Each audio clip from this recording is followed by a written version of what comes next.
Sir अब बिल्कुल गलतियां थी और वही चीज़ें पाकिस्तान की बैटिंग में भी और बॉलिंग में भी रिपीट हो रही हैं जो कि पहले मैचेस में हमें देखने को मिल रही थी।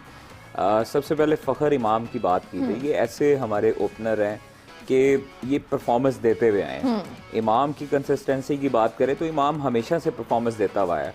अभी कुछ 2-3 मैचेस में उसकी परफॉर्मेंस लैग हुई है और हम फ़खर को जहाँ तक कंसर्न है उसकी परफॉर्मेंस को लेकर, तो फ़खर हमेशा से ही पूरी पाकिस्तान का और पूरी दुनिया का फेवरेट इसलिए रहा है कि वो इम्पैक्ट प्लेयर है।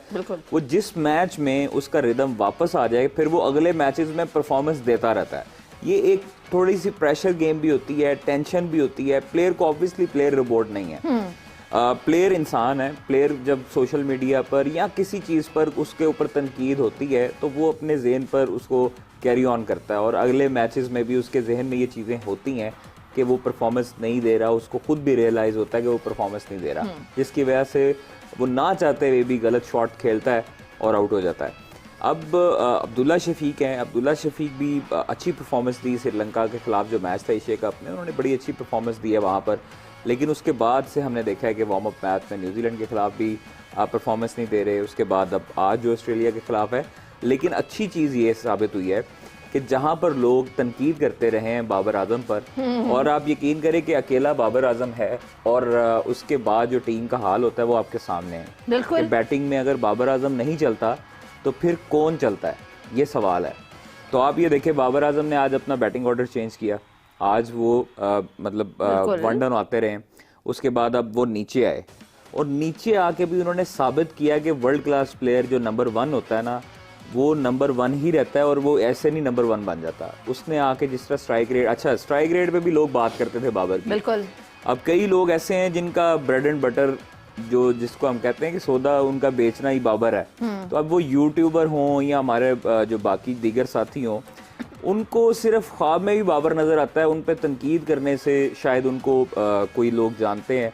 मैं समझता हूँ कि बाबर पर तनकीद, बेजा तनकीद जो है वो नहीं करनी चाहिए। आप ये देखेंगे बाबर ने जो आज जवाब दिया लोगों को, अपने नाकदीन को, हालांकि वार्म अप मैच था, लेकिन एक आप न्यूजीलैंड में भी उसकी परफॉर्मेंस देख लें। न्यूजीलैंड के खिलाफ मैच में उसने उधर भी परफॉर्म किया। इफ्तिखार उनके साथ बाबर के साथ खड़े रहे, 4 आउट हो गए आपके जल्दी, और फिर आप चेस करने जा रहे हैं 350 स्कोर। फिर उसके बाद आप कंडीशन में उस प्रेशर में जा रहे हैं जब आप चेस करने जा रहे हैं। तो आप ये देखिए 351 का जो है था, उसमें पाकिस्तान के हवाले से जो स्ट्रेटेजी बाबर ने बनाई है, वो नीचे आके उसने मिडिल ऑर्डर भी टेस्ट किया कि मैं मिडिल ऑर्डर में भी खेल सकता हूँ, और लोगों को बताया 166.66 के रन रेट, स्ट्राइक रेट से उन्होंने खेला है।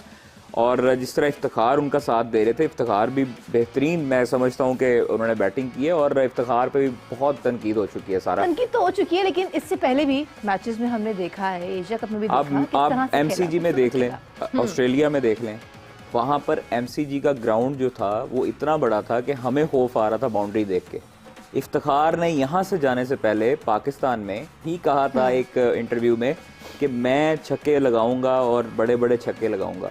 तो आप यकीन करेंगे जब उन्होंने इंडिया के खिलाफ मैच में छक्के लगाए थे तो हम भी हैरान थे कि वो ग्राउंड से, बाउंड्री रोप से भी बाहर जाके स्टैंड में गिरते थे। मेलबर्न ग्राउंड इतना बड़ा है, तो अब वो उनके अंदर सलाहियत मौजूद है। हम समझते थे कि इफ्तिखार जो हैं वो उसी तरह की मार धाड़ करने वाले प्लेयर हैं और बल्ला चलाने वाले प्लेयर हैं, लेकिन उन्होंने जो सेंसिबल इनिंग खेली है, मैं समझता हूँ कि वो बड़े अच्छे मिडिल ऑर्डर पाकिस्तान के पास एसेट हैं। और नीचे जो कंसर्न है वो सलमान अली आगा पर है।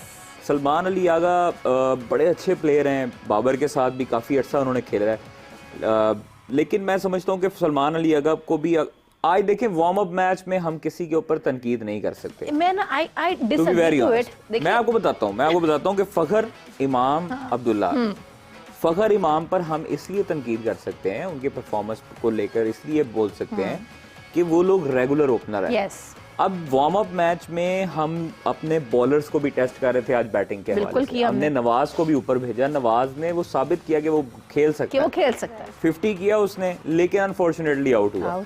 हम 13-14 स्कोर से अगर हारते हैं तो मैं इसका मतलब ये नहीं है कि हम जो है वो चेस नहीं कर सकते या उसकी सलाहियत नहीं रख सकते। लेकिन दूसरी तरफ ऑस्ट्रेलिया के खिलाफ भी हम देखना चाहिए कि ऑस्ट्रेलिया ने जिस तरह का हिकमत अमली अपनाई है, उन्होंने अपने नॉन रेगुलर स्पिनर्स से बॉलिंग करवाई, वार्नर को करवाया, लबुशैन से करवाया, जैम्पा को नहीं शामिल किया और उनके जो एक फास्ट बॉलर थे उनको भी शामिल नहीं किया। तो मैं समझता हूँ कि उनकी भी एक तरह से प्रैक्टिस हुई है और हमारी भी प्रैक्टिस हुई है। अच्छा। हमारा, मैं आपको बताऊं कि हम लोग जीत इसलिए नहीं सके क्योंकि हमने ना मोहम्मद हारिस को बैटिंग करवाई, हमने ना उसके बाद सऊद शकील को बैटिंग करवाई।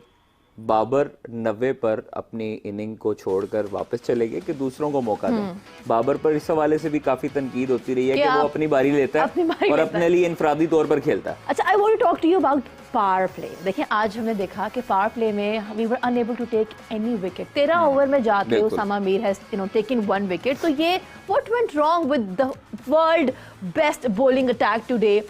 आप देखें ना, ऑस्ट्रेलिया ने तो कर दिखाया, बट पाकिस्तान का बॉलिंग अटैक आज कहाँ स्टैंड कर रहा था? शाहीन आज कहाँ स्टैंड कर रहे थे? नवाज को हमने देखा, he was able to play, but then if we talk about Hassan Ali in particular, dot balls भी थी, लेकिन let's talk about the expensive overs also. देखिए शाहीन और हसन ये हमारे न्यू बॉल के बॉलर्स हैं। इन दोनों ने जो शुरू के ओवर्स में बॉलिंग की है वो बड़ी इकोनॉमिकल की है।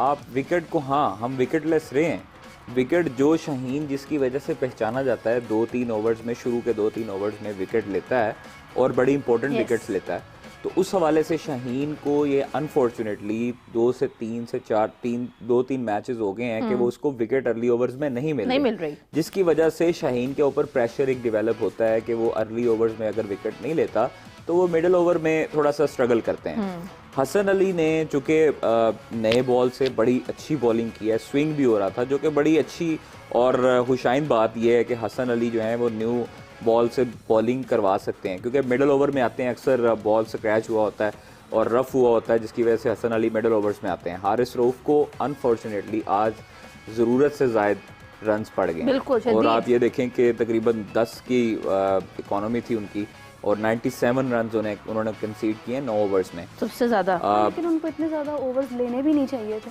देखिए आपके पास अगर उसामा मीर ने हमें ब्रेक थ्रू दिलवाया या के बाद दीगरे हमें 2 विकेट्स दिलवाई। Usama Mir is a beautiful, Usama Mir अच्छा बॉलर है, उसामा मीर अच्छा बॉलर है और एज ए बैटर भी वो अच्छा खेल सकता है, वो अच्छी बैटिंग भी करता है। वो उसामा जो है उसको हमने देखा हुआ डोमेस्टिक में भी और PSL में भी, इवन वो बॉलिंग के साथ साथ बैटिंग भी उसकी बड़ी ज़बरदस्त है।